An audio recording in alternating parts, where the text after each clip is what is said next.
Thank you so much, Abbas, for joining us on a podcast at Dawdle. Extremely grateful that you took out time to share your insights into the space. Would love to understand your journey so far that led to Channel Play to give a good context to our audience. Okay. So, thank you very much for having me, Rishikesh. I really appreciate you taking the time to talk to me. Uh, so, I've been part of manpower, staffing, people, and acquisition space over the last 25 years. Started my journey back in Hyderabad. I've been in the Middle East market for the last 18 years. Prior to Channel Play, I used to work with a company called Task Outsourcing as the chief growth officer. That was my last job. Worked with an amazing founder there. So Channel Play, I mean, I know the founders very well because I used to use Channel Play services or in technology for the programs, back at Task. And that's how I got to know the co-founders, who are now my co-founders. Then while I wanted to start my own entrepreneurial journey, I was looking at the options and what I wanted to do. And I really like what Sandeep and Suhas were building back at Channel Play, and which had both element of people, technology, services, and a differentiated value than just pure staffing. And that got me excited. And hence we started speaking. And that from pure staffing guys who have done fair reasonable amount of work within people space, got into the retail space thanks to the conversation with Sandeep and Suhas. And back in July 2024, I became the co-founder, co-owner of Channel Play Middle East. And we have been last 16 months on the journey to build Channel Play offices in Riyadh and Dubai. So UAE and KSA is our room to play. So that's the context of my journey so far. How did Channel Play came into existence? What was the founding vision or the problem in retail execution space that inspired you guys to build this company? All right, so I'm gonna tell the story, which generally is a story of Sandeep and Suhas, but I've heard it from so many times that I felt like I have also lived through it. So both of these are original founders of the business, and they both were studying together in IIM Calcutta. That's where they met, and they became friends for life. So Sandeep. So both are engineering graduate, then went to IIM Calcutta, studying there, and both always wanted to do something together. But right after the graduation, Suhas went on to this retail journey with Coca-Cola, Nokia, pure market worker, FMCG, loved the work in the field. And Sandeep went on this technology journey with one of the large IT players. Then he was in US for one of the large retail houses. If I'm not doing some kind of RFID and high-end retail advanced tech at that time. Yes.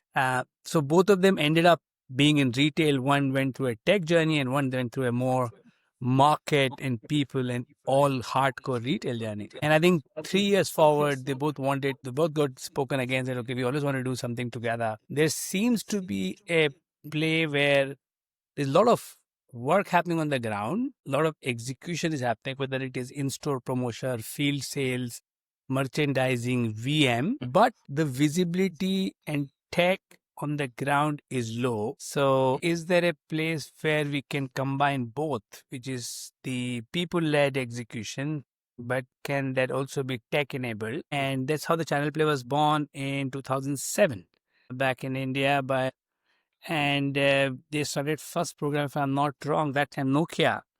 And they both started executing.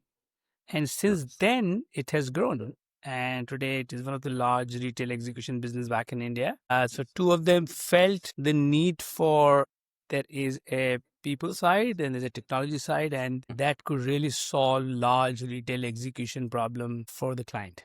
What are the biggest operational challenges that brands and distributors face today while they are executing their channel or in-store strategies? So, okay, I'm going to speak for my lens of last 16 months, right? And from the Middle East. And it's been fabulous journey. I was day before yesterday in meeting with one is the largest, one of the largest FMCG brand, which is homegrown brand in Saudi Arabia. This is not your Unilever, this is not your P&G, but they're equally or more bigger than them in terms of the shelf Noon.com. space. Not really. This is not an e-commerce. This is somebody who produces so much on the shelf in Saudi Arabia. And then I was with another large company which sells nicotine gums.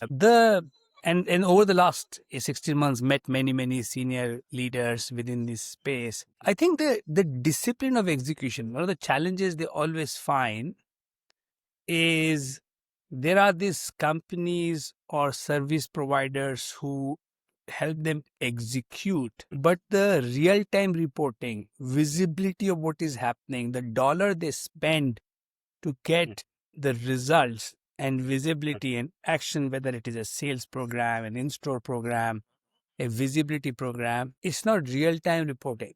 So that's one. And I think that's one challenge you always say. Second is they want to, the quality of people who come and train are not for purpose. A lot of them, because it is volume, because it is large number, companies and people, they just find people, they end up recruiting or hiring them without real-time training. So if I was a client today, my challenge is, can you find me really good people? At the same time, can you train them well? And third is, can you enable them for me to get real-time data so that I could make decisions on the go? I don't want lag in the decision. Today, people want it because where we operate, which is more in the traditional retail, who's also competing with e-commerce, right? Your speed of execution has to be faster, and you need to be able to have insights to take decisions here and now. Can you hear me, Rishikesh? Yes, I can hear you. Yeah, so that's my 2 cents. Yeah, got it. And could you also walk us through how channel play addresses these challenges? Okay. So recently we won, just for the lack of for the confidential, I don't want to mention, but one of the large FMCG frozen food client back in Jeddah, where we are responsible for complete merchandising their shelves. This is 90 plus SKUs, 300 stores, team of about 43 people, making sure that their shelves are ran, managed, live. The reason we've won that client and the problem we were solving is that one is we are providing them real insights. The technology is AI enabled. So a team leader gets every day morning an email with the insights on what's happening on the market, how people are producing, what should they do to action which will help them to get some result by end of the day. Earlier, they were reading a lot of reports. So everybody was getting a report, right? So you read reports, you make your sense out of it, then you drop down and look at trends or look at those graphs, and then you made insight. Now, thanks to AI, you don't need to read reports. The reports turns into insights, and you get the insights, and then you go ahead and execute it. So that's one problem we solved through technology. Second was there was a compliance issue. There were people who were working not with the right documentation, and which was putting this brand at risk on the ground. So we try to address that with the right kind of people. Then secondly, so last is bringing people and tech together and then bringing the market knowledge and expertise.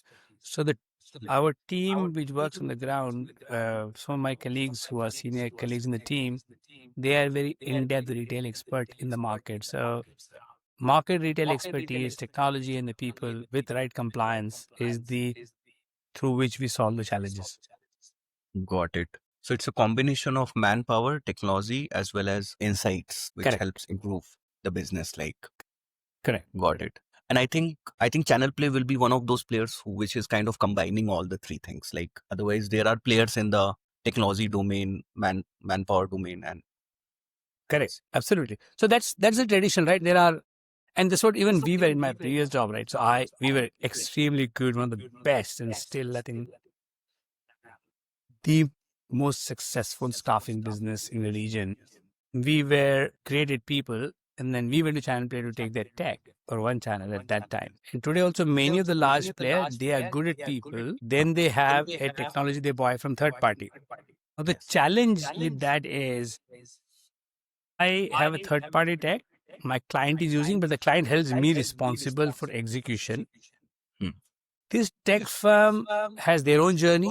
So my client is different kind of different universe. They operate in different style, different SKUs, different behavior, different terminology of what they call internally their own languages, org structures. So we, being proprietary of our own tech, so we're a company called One Channel, which is part of Channel Play. Colleague Santan is the CEO of it, who runs it. We are nimble, agile, fast, and able to create, and first of all, we have a standard, then able to navigate and customize for what customer needs, and then give them. So it's all in-house, right? So they say, okay, we want that, we want these changes, we want this to be enabled, and that happens very fast.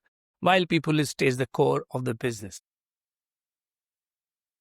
Okay, so this is already in India, and now you're kind of expanding it in Middle East and all the other geographies. So right now, our two big focus here, India, we are already big and very operational. Has been there for many, many years, 17 years almost. Started in Riyadh last year, September, and started in UAE this year, at the start of the year. And we are very happy. We're already about 12 plus clients, and finding it extremely great value proposition here to customers, and we're having some very, very good chat. So Middle East is right now our big focus area as a company to grow here. We're very close to home.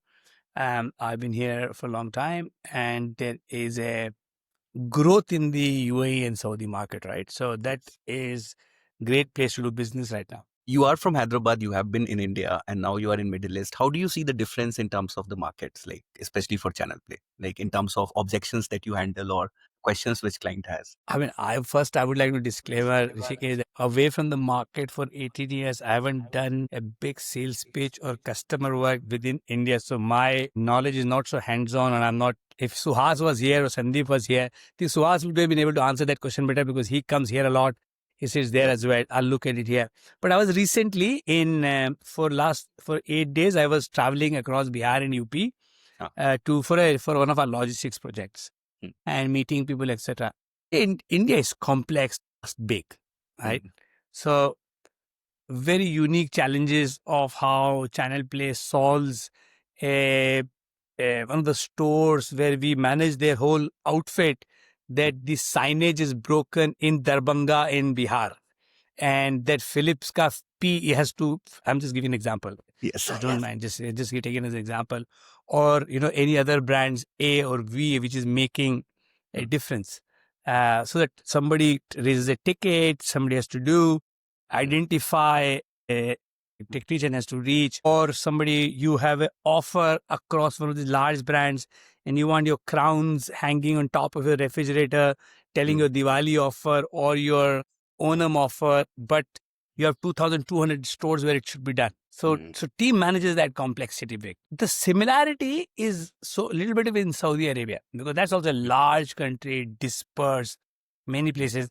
So our ability to bring that complexity and knowledge of India market, and which is far more bigger, complex, different geography, languages, people, general trade, modern trade, mini markets, etc. to Saudi Arabia pretty much. And we see similarities. So like, for example, you have your Chandni Chowk Bazaar in India, or something like Crawford Market in Bombay, or a Bar Dubai in Dubai, and then you got your Balad Market in Jeddah, where the traders are trading, right? So the people still go for their bargain. So there are similarities, and then there is this whole modern trade here in large format store like Danu, Tamimi, many others like that, Othem, Carrefour, Lulu, and many others which operates like you could say your Reliance and your Big Basket and etc. etc. So some similarities, but very uniquely positioned as well, the way they operate in the market.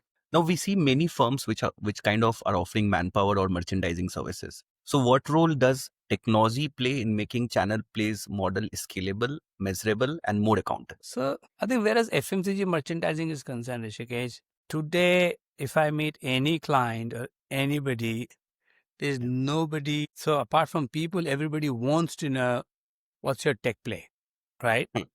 Everyone wants to know what are you doing. Without technology enabling, there is no way you can scale the business.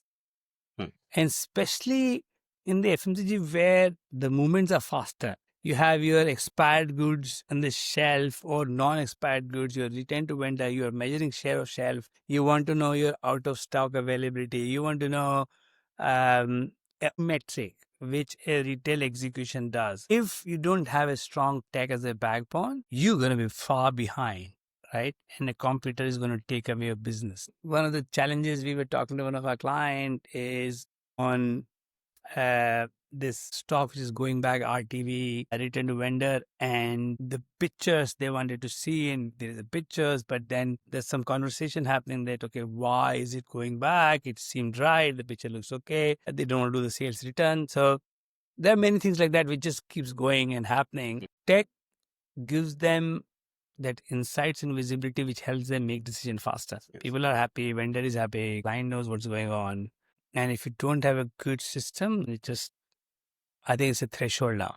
Yes, exactly. Means kind of tech gives a visibility into the entire process, like, and also I think helps create predictability in terms of what is happening at each step, which might not be there without channel play in place. Like, yeah, I think the app, and whether us or anybody else, right? It's a today any large execution we speak to with any client, they're saying that, okay, people part of course is important, and you will find us good people. And let's say today within this customer space there are more people who would do that.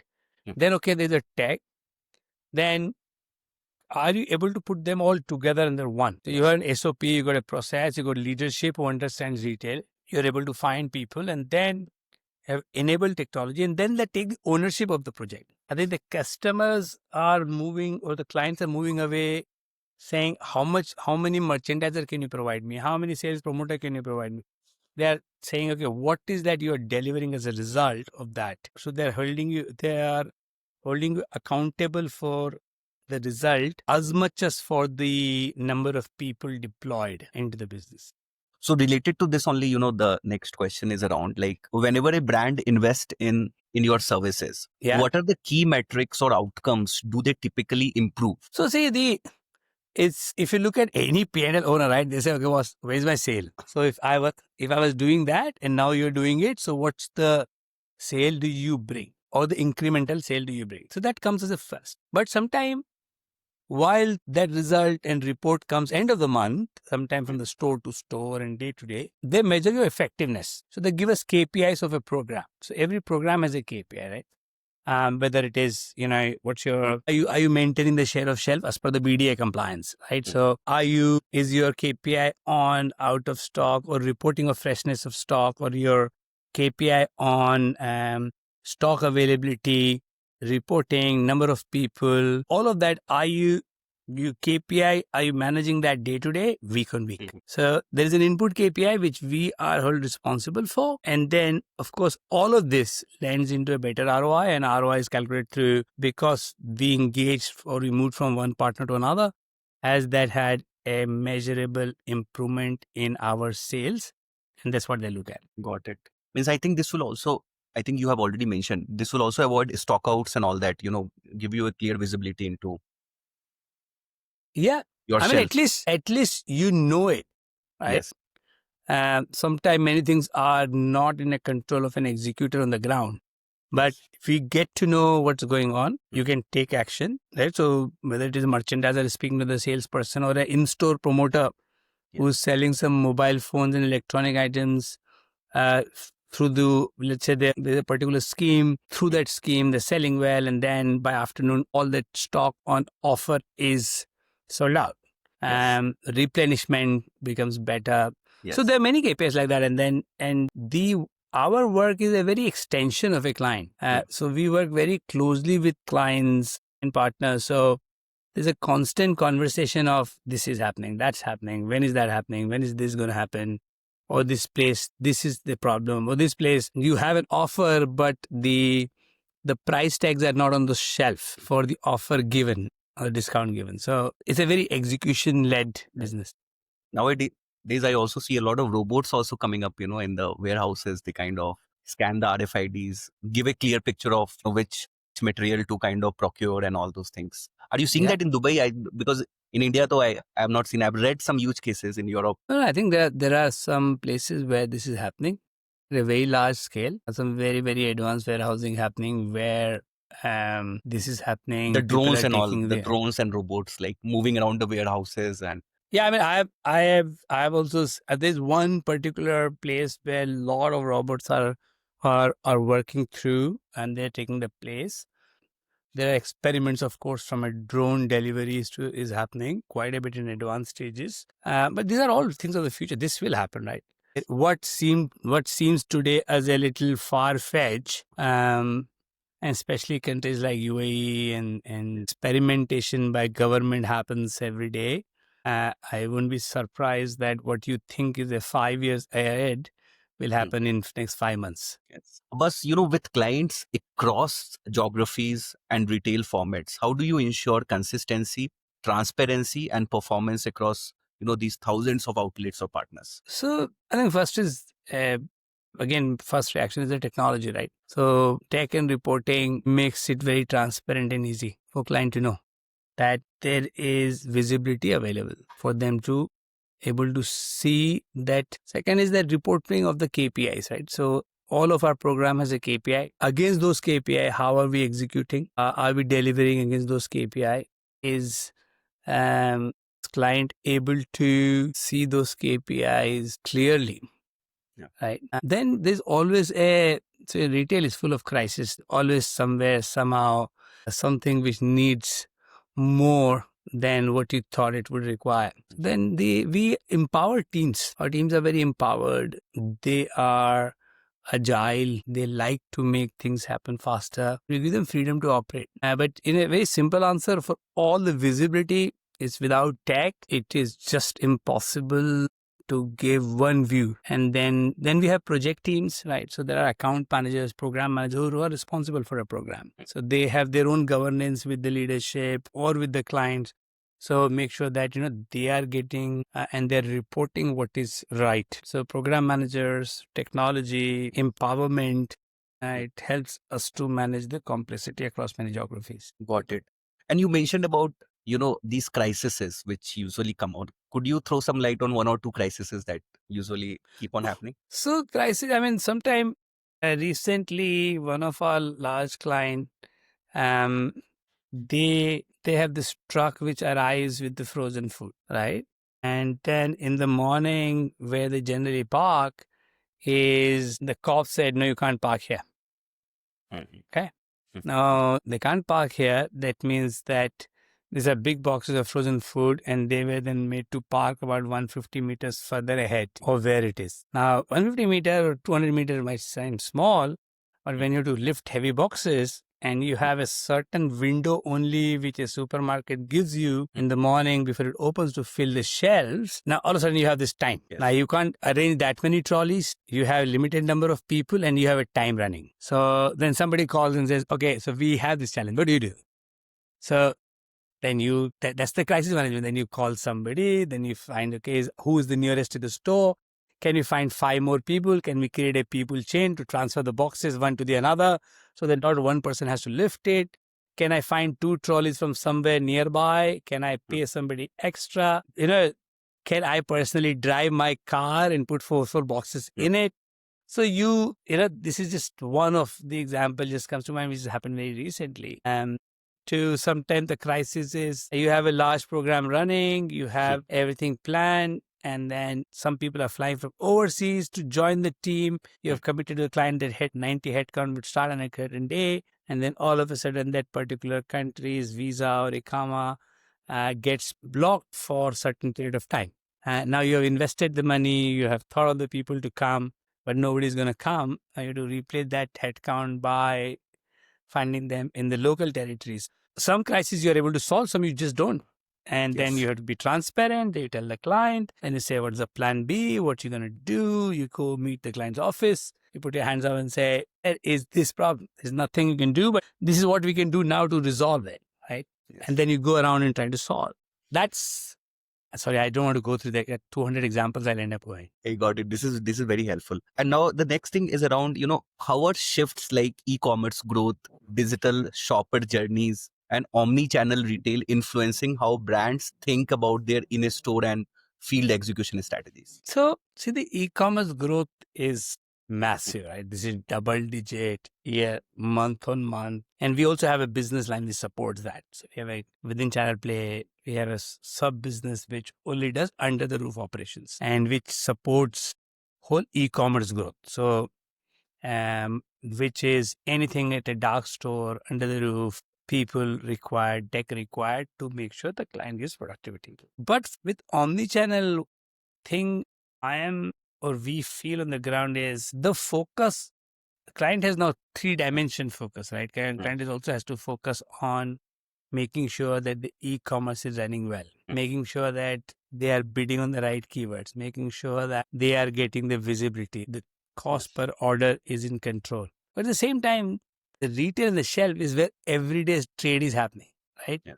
When somebody is leaving the counter, what is that in the aisle is placed, that impulsive decisions happens while somebody's checking out, right? So in all of this, the people role in selling has on the store becomes more important. Thanks to e-commerce, thanks to online, thanks to social media, and the client is more informed. They have seen the adverts, they have seen the recommendation, they have seen influencers through influencers lens. So when the buyer is well informed, that convincing speaking by a salesperson, the same time the online at the same time making sure that the execution itself is done well. Activations are live because there's an activation, the promotion happening online anytime. And online promotion is very easy. Today morning I could decide and can launch it. But a retail activation on the store requires a larger planning. But at the same time, there is a mall traffic, right? So through that mall traffic. So I think it would be interesting to see what shift happens from an investment, from a client perspective on all these activation campaigns to attract new customer in a mall, the launch of new SKUs in your traditional and modern trade versus online e-commerce. I think I'm also watching what are the trends. What are the trends comes as the time goes. Whenever somebody tells retail activation, it kind of reminds me of, that small kirana store in India. Yeah. Whenever they will open a store, they will do some puja or something, inside the shop so that people get attacked. Yeah. No, I come from a kirana shop, right? My dad runs a kirana shop. This is a kirana shop from my dadaji's time. My grandfather started it. My dad still runs it. He's 80, he still runs the store. Today, when I think of merchandising and shelf, I remember, so in this, in the kirana shop, you have this small shelf, right? There are soap shelves, toothpaste shelves, detergent, and they're all type. One of the things we as kids in that shop while school days, our favorite thing was to put these things in this shelf. So there was this Lifebuoy shelf. There was this little Lux soap. And there was this, what we call the detergent bars, right? There was a big thing. Nowadays, we forgot the detergent bars, which all the villages used to use. So there was this Ghadi soap. Even this Nirma had a soap. Rin had a soap. Yes. And that were 2 rupee soap, 5 rupee soap, 10 rupee soap. And the soap was given with the price and the color. So blue color, let's say Neeli Tikya. The blue color one, Rin. Hari Tikya was Wheel and the yellow Tikya was Nirma. So then dad would say, "Uchwali Peli Tikya dena." So you go 5 rupees, yellow detergent soap, you take it out and give it. But then the whole thing was, I remember that the amount of impetus it was to clean it, and then you always take out the detergent boxes would come, then the toothpaste would get arranged, and then there was this whole agarbatti shelf. Again, it was all different types, 2 rupees one, 5 rupees one, 10 rupees one, 1 rupee one. People who went regularly for puja took 2 rupee wala, because they only had 10 sticks. And it used to come, and then you took that out, and he took one of that, took one of the coconut and something, and then he went to the temple with that 10 rupee bag, which dad knew the guy took it every day. So, yeah, I mean, Kirana guy has been doing it. I mean, now, for me, it's 1.5 years. It's a great flashback of all of my childhood memories that what we thought, and I did not know the terminology of it, right? I did not know it's called merchandising. I did not know this was called shelf. I did not know this is the positioning, right? All these fast moving items were in the front. There were those things which was at the dad's counter. So it was always there. there was this loose tea box, which is always available because that was very fast. When people used to come and ask, chai patti for 2 rupees, chai patti for 5 rupees, chai patti, and it was loose. And then eventually the sachets started to come and sell. Sorry, different tangent, but it's always been This is happening. very insightful because I think that these guys have got a lot of implicit knowledge which can be translated into a lot of things Yeah. for expansion. 100%. Yeah. Abbas, when we look ahead, what's next for Channel Play, whether in terms of technology, innovation, data analytics, or global expansion? So right now, big focus on Middle East, and very soon something in Southeast as well. After some time, see, technology is a big focus because there's so much happening. Use of AI, use of generative AI, use of all good tools with image recognition. So lots of focus on program-led tech innovation. For us, the journey of growth is right now make sure that Middle East growth happens good, happens fast, happens on time. And we right now are very, very heavily engaged with some of these large programs going live in the first quarter of next year. So that is our big focus. Make sure that Middle East gets right. Technology is just evolving every day. We are, as much as we are big focus on it, and it also a lot of time client driven. Sometimes even we are doing things on the go. You're on the call and the client says, I need this, and then you end up doing that. And you're experimenting, you're growing, finding new ways of doing things, you're finding new tech, you're finding new reporting, you're finding et cetera, et cetera. So, and then through our new venture within the e-commerce, that's been very exciting. We don't do that so much in India. We started that from Middle East, and it has taken off very, very well. You'll see more about that on social media as we go in next couple of months. We're still keeping it more under the wrap.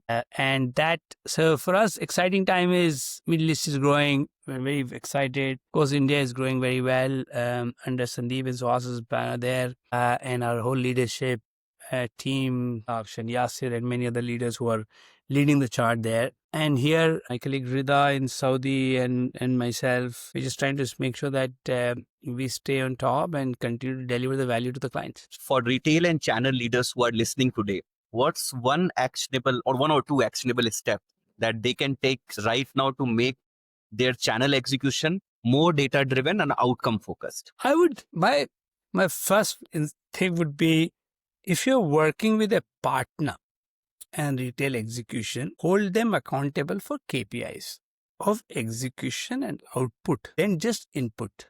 I mean, gone are the days when you just said, give me 50 people, give me 20 salesperson, give me 30 merchandisers, right? Give them what you want to be done and then hold them accountable for KPIs. That is, I think that's the trend. And a lot of our conversation right now is around not just input of people and what you can provide as a head count, but more what we can deliver for the client. And that's very, very key. If you are in retail, I think talking about tech, what role it plays, what insights it can provide. Are you just getting dashboards or are you getting insights? I think both are two different things. Dashboards are important. You must have it.